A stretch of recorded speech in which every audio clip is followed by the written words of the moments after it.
We've got a big one this week. The video's pretty big as well.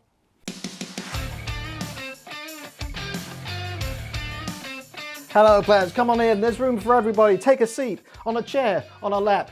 It's all good. We've got some new people this time around, so I should start by saying that this is tech news wrapped up in some nonsense. I'm your Tech Just a Buzz Stringer. Welcome to Sexy Tech.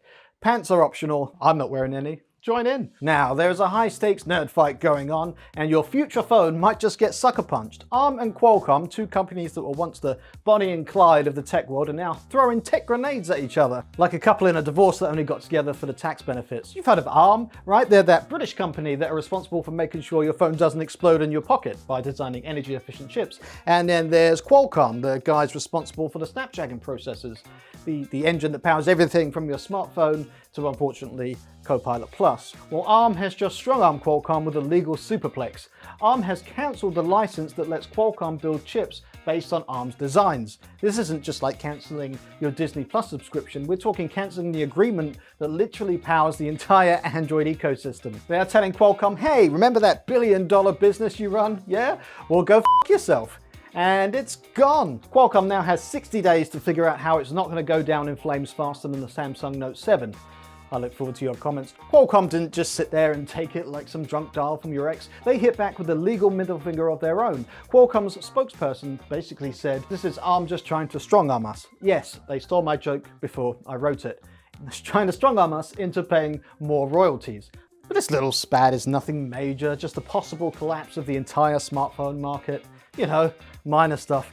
Qualcomm's chips are in everything. We're talking Android phones, tablets, smart fridges, and probably your neighbor's weird sex robot collection, even mine. Everything.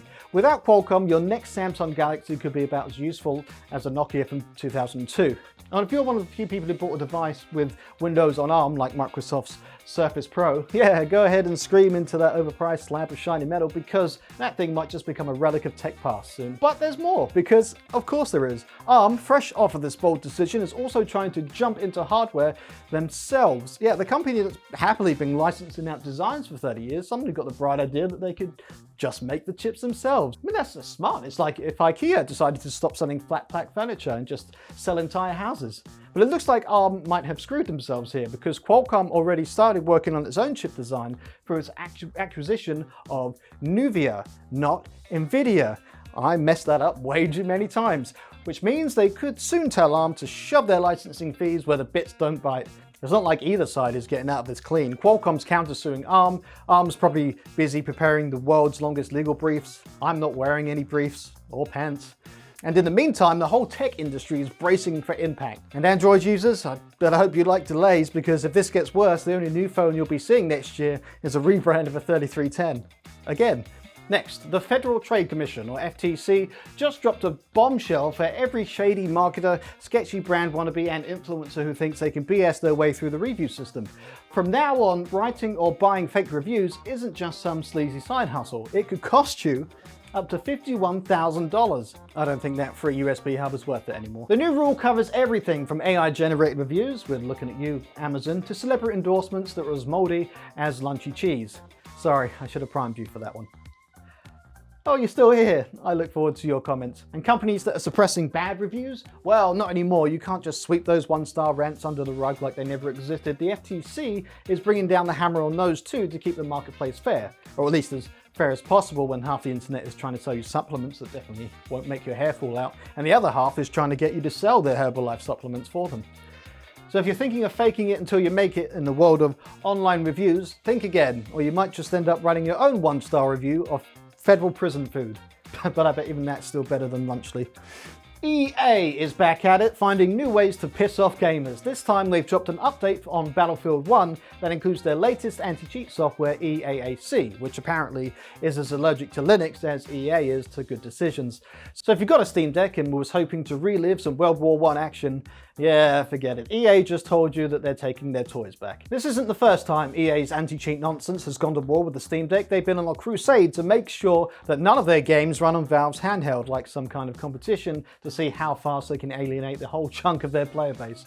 First it was F1 2024, that got yeeted off the system, now Battlefield 1, and the best part, they don't even pretend to care. They're like, Linux compatibility? Pfft. Who cares? It's just a few million players. Actually, as a side note, in all seriousness, I know that's rare for this show, what Steam has done for gaming on Linux is pretty incredible. But EA and Steam are very much the Wednesday and Enid of gaming. I'll let you guess which one's which. And it's not just EA. Rockstar have pulled the same stunt with GTA 5, slapping anti-cheat update on that, which also nuked the Steam Deck support. But EA is leading the charge. They're like, oh, you thought we were done making terrible anti-consumer decisions? Hold our microtransactions. It's like EA have decided that fun and accessibility are dirty words, dirtier than the words we say, like penis. Because heaven forbid they don't screw over Linux users while they chase every last dollar from the console and PC gamers who are already used to EA's nonsense. Apex Legends fans are nervously clutching at their Steam Decks, wondering when the next axe is going to drop on that game as well. EA seems to be hell-bent on putting all their games under this new anti-cheat system, even if that means shutting out their own player base. EA's basically looked at the 2 million people and said, nah, you don't matter. But hey, this is EA we're talking about, the same company that makes you pay for cosmetics like it's 2013, and probably thinks that compatibility with anything that isn't a loot box is optional. Next, we have the Internet Archive, and the Internet Archive has been going down more often than Belle Delphine. After a string of cyber attacks, the full Internet Archive is back online, not just the Wayback Machine, but the whole shebang. VHS tapes, dusty old PDFs. Hey, if there was an internet version of your grandmother's attic, it would be the Internet Archive. But hold on, don't pop the champagne just yet. Sure, the archive is back, but not without a few performance issues. The archive was not hit by just 1 or 2, but 4 cyber attacks in the past month. The first hack alone exposed the data of 31 million users because apparently hackers just couldn't resist diving into your nostalgic Google searches from 2003. But then things got weirder when some cyberclowns hijacked Archive's Zendesk support system, responding to requests like they were playing Job Simulator. And all of this drama comes right after the Archive has already got its ass kicked in court by publishing giants like Hachette and Penguin Random House. So while the legal beatdowns weren't enough, hackers decided to pour gasoline on the dumpster fire as well. And here we are, clinging on to our beloved digital history, praying that the Archive doesn't disappear again. For now, the Internet Archive is back, and let's hope it sticks around longer than EA's goodwill to gamers or Lunchley cheese. How do I know if he really loves me? I do know that the show is over. It was a long one today, and well, sometimes they're long, sometimes they're short. It depends what we're in the mood for. But I'm always in the mood for some comments. The first comment on the last video was from David Watson, 7604. First to comment for Algo Boost, let's go! Looks like there's some competition for the first comment. Remember, I have to read it. Rude words are welcome. I'm waiting for that YouTube hype thing, actually. That looks pretty interesting. We'll see what happens there. Spin that grey app that I made. Mazak, wait, if no one watches this, then no, fades away. Nope, no fading. I can't imagine these videos without you here. Of course, what I meant on that video was that all the important people are watching and no one else.